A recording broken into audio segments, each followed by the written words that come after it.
Bien-aimé, je bénis le Seigneur pour la grâce qu'il m'accorde de pouvoir encore une fois de plus partager la justice de Dieu qui est Jésus-Christ avec toi pour cette semaine.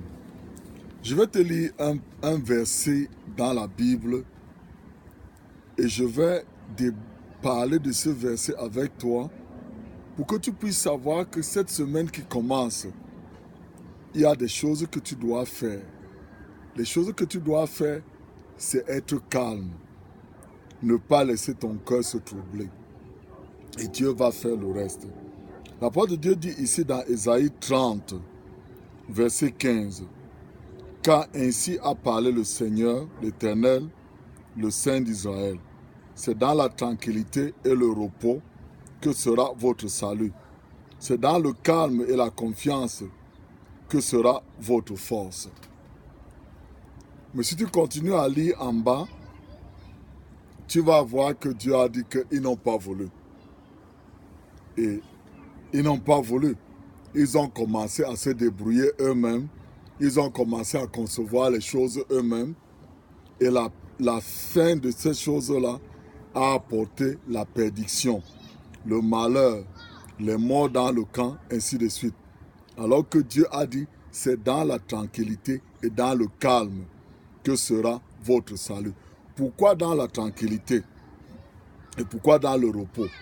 Parce que toi et moi, étant rachetés par Jésus-Christ, quand tu déclares que je suis la justice de Dieu en Jésus-Christ devant une situation, sans compter tes mauvaises actions, sans compter ce que les gens disent de toi, toi tu te concentres seulement à dire je suis la justice de Dieu en Jésus-Christ.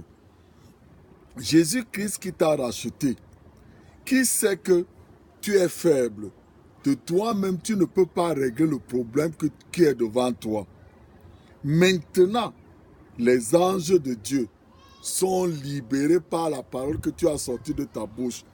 Parce que les anges de Dieu sont au travail pour les chrétiens.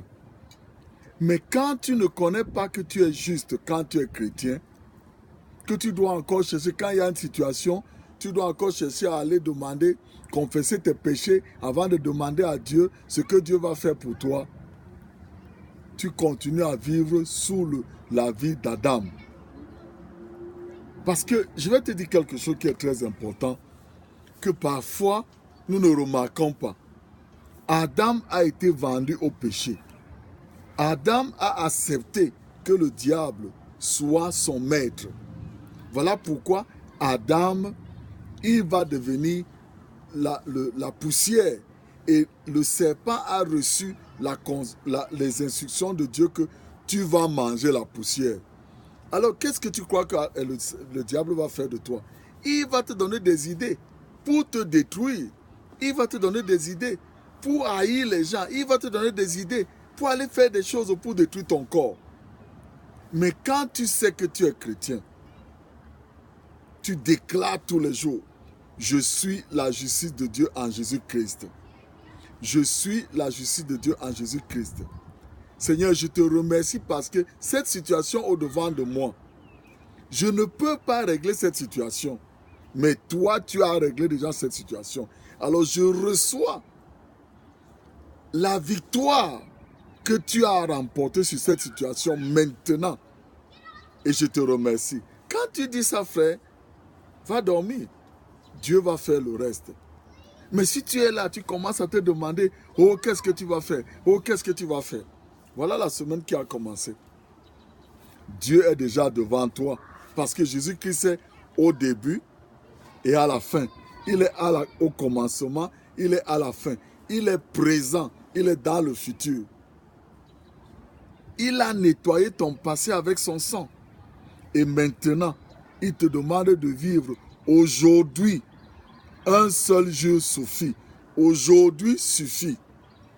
Confie-lui demain. Confie-lui aujourd'hui. Il a effacé le passé avec son sang. Il a fait de toi une nouvelle créature. Comme je te le dis tous les jours.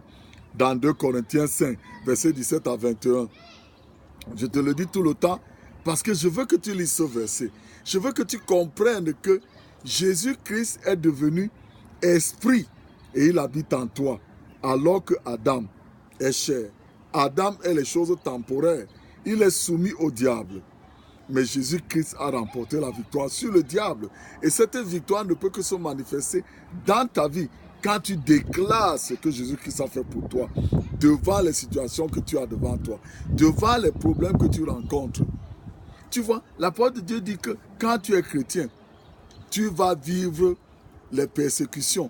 Les seules persécutions que le chrétien peut vivre dans ce monde, c'est que Dieu va te bénir et les gens vont mal parler de toi. Ils vont dire que regarde-le, lui avec son Dieu là, voilà les choses qu'il fait. C'est parce que c'est la seule persécution que le chrétien peut avoir dans ce monde.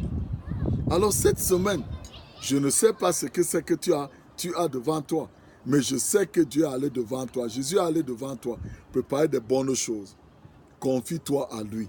Dis-lui aujourd'hui, Seigneur Jésus, je remets ma semaine entre tes mains. Toi, conduis-moi. Je reçois ton repos. Je reçois ta paix. Que le Seigneur te bénisse. Et si tu n'as pas encore fait de Jésus ton sauveur personnel, je n'arrête pas de te le dire. Dis-le, Seigneur Jésus, pardonne tous mes péchés. Je te reçois comme mon sauveur. Si tu l'as fait, je veux que le Seigneur t'amène dans une église où on te parle de Jésus-Christ. On te parle de ce que Jésus a fait pour toi. Pas dans une église où on va te condamner, on va te parler des choses que tu dois faire. Mais qu'on te parle de ce que Jésus a fait. Que le Seigneur te bénisse cette semaine au nom de Jésus.